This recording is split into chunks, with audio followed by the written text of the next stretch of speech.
among new SOP announced.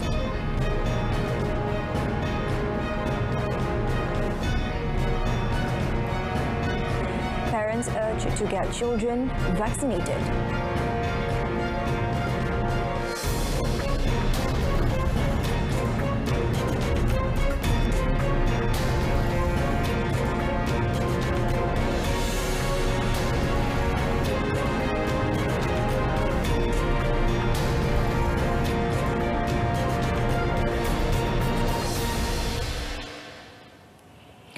A set of SOP and 9 guidelines will be implemented in the transition to endemic phase, which is to begin on 1st of April. Senior Defence Minister Datuk Seri Hishamuddin Tun Hussein, who is also chairman of COVID-19 Ministerial Quartet meeting, said it was one of the 7 most important pillars in the phase, especially in the country's efforts to return to a normal life. Elaborating further, Datuk Seri Hishamuddin said, in principle, the SOP contained 10 requirements that had been simplified from 181 requirements under the National Recovery Plan PP and SOP and would be enforced under Act 342 from 1st of April. The 10 requirements are wearing the face mask when in public, operating hours according to license or permit, maintaining hand hygiene, conducting COVID-19 screening tests based on the National Testing Strategy, and managing suspected or positive cases according to the Health Ministry's guidelines. Also, using MySejahtera and MySejahtera Trace for check-in, ensuring physical distancing of 1 meter, ensuring good ventilation system, ensuring the cleanliness of premises, and compliance with vaccination for certain activities. In line with the transition to endemic phase, where people will have to learn to live with COVID-19 and prioritize self-discipline, the minister said it was important for everyone to understand the risk of COVID-19 transmission and adopt preventive measures. As such, Datuk Seri Hishamuddin said 9 guidelines had also been formulated and a website is being developed with the cooperation of the National Security Council to make it easier for the public to understand more about the SOP and 9 guidelines.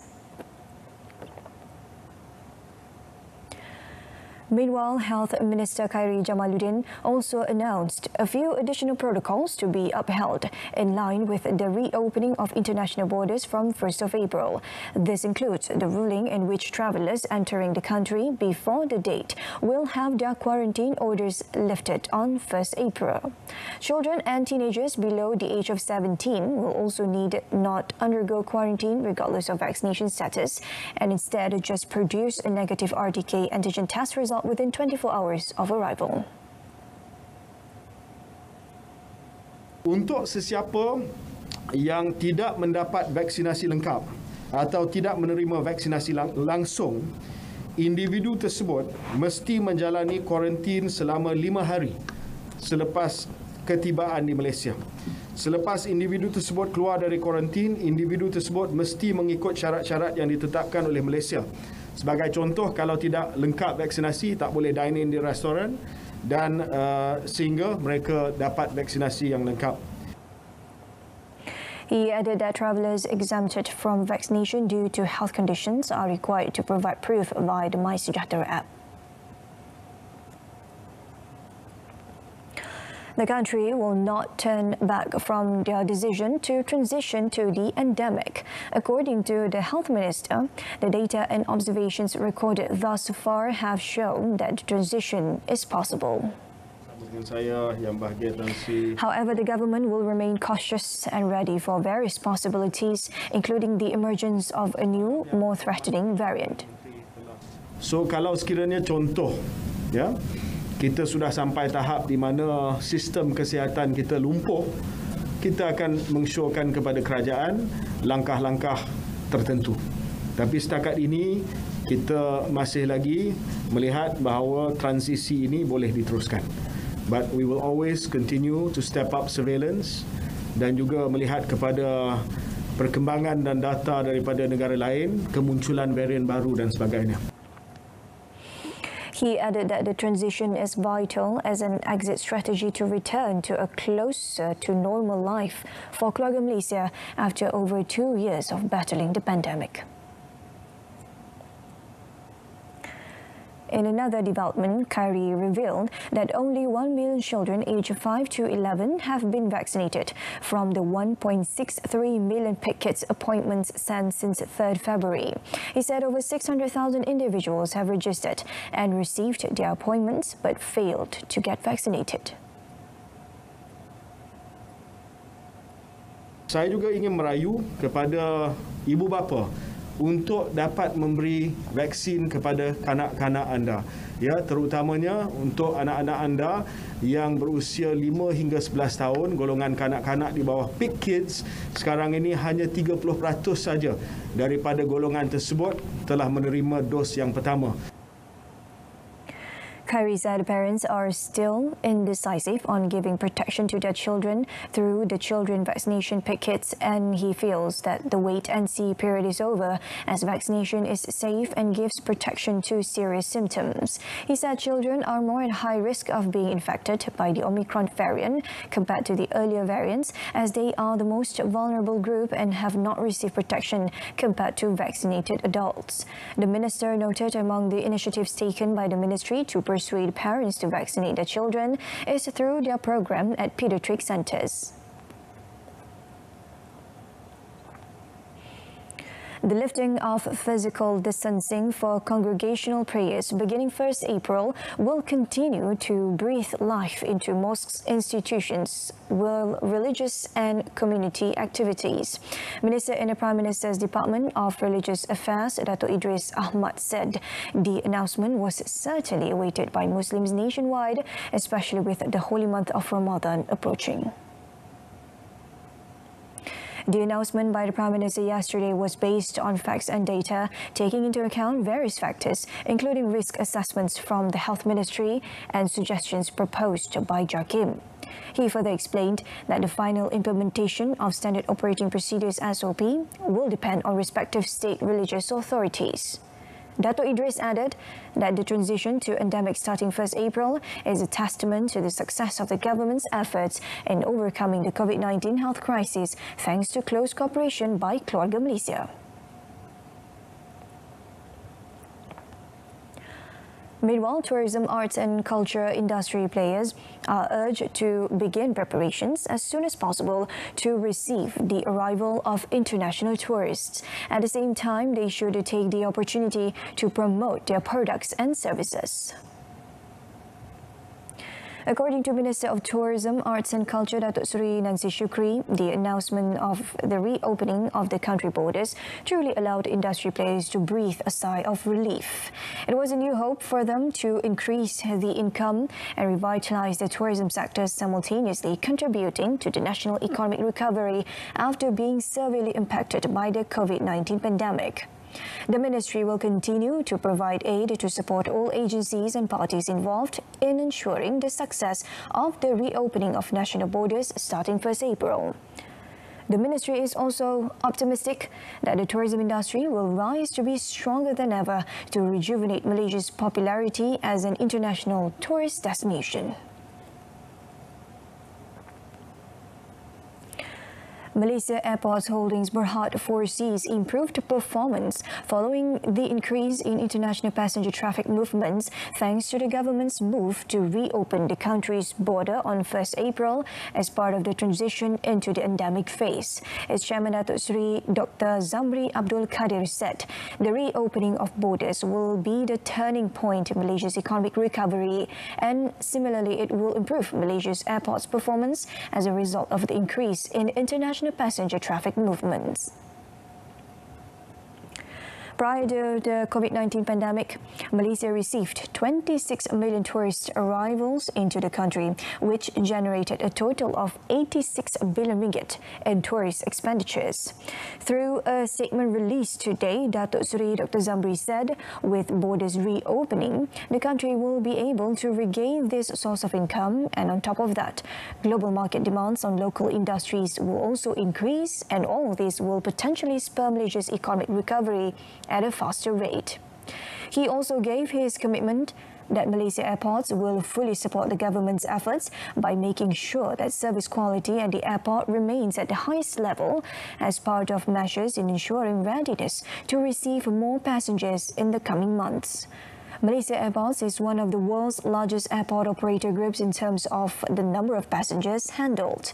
It manages and operates 39 airports in Malaysia and one international airport in Istanbul, Turkey.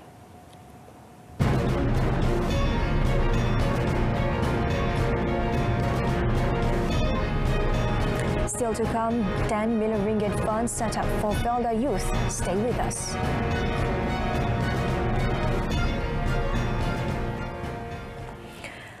The Felda Youth Entrepreneurs Fund, with a starting allocation of 10 million ringgit, have been set up by the government to strengthen the economic activities related to the youth entrepreneurship under the Felda Plan.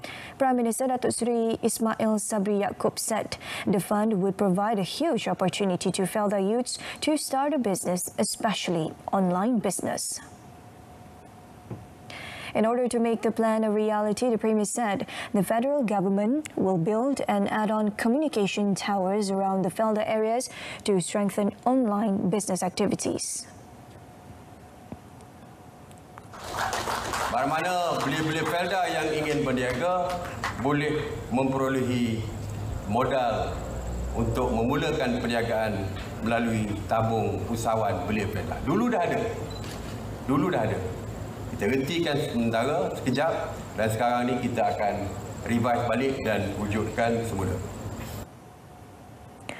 Datuk Seri Ismail Sabri noted that Felda had also agreed to appoint youth representatives as members of Felda Board of Directors. Meanwhile, the Premier also reminded political parties contesting in the Johor state election not to play up Felda issues as their campaign material and as an attempt to manipulate the minds of the settlers and the second generation. On another note, Datuk Seri Ismail Sabri wants the Rukun Tetangga community, KRT volunteers, to always be sensitive and keep abreast with the current developments, as well as staying close to the heart of keluarga Malaysia to face today's issues and challenges. He said KRT, or Rukun Tetangga, established in 1975, had served a platform for community unification and to ensure the safety of the people, and its function has since been expanded to include strengthening the neighbourhood spirit as well as peace, well-being and economic prosperity. The Premier at the presentation of the state-level KRT Community Sejahtera Keluarga Malaysia grant in Kota Tinggi, Johor today said there were currently 8,330 KRTs nationwide, and in Johor alone there were 837 KRTs. He said the Ministry of National Unity had introduced a clear and comprehensive direction for Rukun Tetangga through the Rukun Tetangga Leadership Empowerment Plan 2021-2030 in efforts to provide quality and excellent services to the community. Datuk Seri Ismail Sabri also noted that the government has always recognised and appreciated the services and sacrifices of Rukun Tetangga volunteers who acted as the frontliners to help the government ensure the community's safety, harmony and well-being. The Premier added that this year the government provided the Rukun Tetangga grant amounting to 50 million ringgit to strengthen the role of KRT in the community through the implementation of the KRT work agenda. Activities using land, including farming, specifically involving cash crops, are permitted to be conducted in areas under power lines corridors. However, all the aforementioned activities must be adhered to certain conditions determined by the Energy Commission before they can be approved. According to Minister of Energy and Natural Resources, Datuk Seri Taqiyuddin Hassan, among the conditions imposed are permissions from the landowner, as well as ensuring that the height of the crops are not higher than 6 feet or about 1.8 meters tall. Jika tanah itu tanah kepunyaan state atau state land ataupun tanah hutan simpan atau state reserve, perlu mendapat kebenaran daripada pihak berkuasa negeri ataupun pentadbir tanah. Sekiranya tanah itu adalah milik individu ataupun individual land, perlu mendapat kebenaran sama ada dalam bentuk tenancy ataupun dalam bentuk pajakan, lease. Manakala kebenaran yang kedua daripada TNB sebagai pemegang lesen ataupun licensee untuk memastikan garis panduan yang dikeluarkan oleh pihak Suruhanjaya Tenaga itu dapat dipenuhi. To date, a total of 115 applications have been approved involving activities land underneath power lines. Sultan of Terengganu, Sultan Mizan Zainal Abidin today presided over the 258th meeting of the Conference of Rulers at Istana Negara. Before the meeting started at 11 a.m., Sultan Mizan took the salute at a Grand Guard of Honour KKU, mounted by the 1st Battalion of the Royal Malay Regiment at the palace's main square. Sultan Mizan also planted a Terengganu cherry tree in the palace's garden as an indisputable symbol of the Sultan of Terengganu presiding over the 258th edition of the meeting. Yani Pertuan Agong Sultan Abdullah Riayatuddin Mustafa Billah Shah also graced the planting of the tree. The two-day meeting is being attended by all the Malay rulers except Kelantan, Pahang and Johor. Pahang is being represented by the Regent of Pahang, Tengku Hasan Ibrahim Alam Shah Al-Sultan Abdullah, while Kelantan is represented by Crown Prince Tengku Dr. Muhammad Faiz Petra Sultan Ismail Petra. Also in attendance are the governors of Pulau Pinang, Melaka, Sabah and Sarawak. All the rulers are accompanied by their respective Menteri Besar and governors by their chief ministers, except for the governor of Sarawak, who was accompanied by the deputy premier. The last meeting of the Conference of Rulers was held on 24th and 25th November last year and was presided by Sultan of Kedah Al-Aminul Karim Sultan Salahuddin Sultan Badli Shah. At 10, a reminder of our top story, quarantine for unvaccinated traveller among new SOP announced. Join us for more updates tomorrow at 12:30 p.m. Till then, I'm Syahida Arifin. Stay tuned to Berita RTM and have a good night.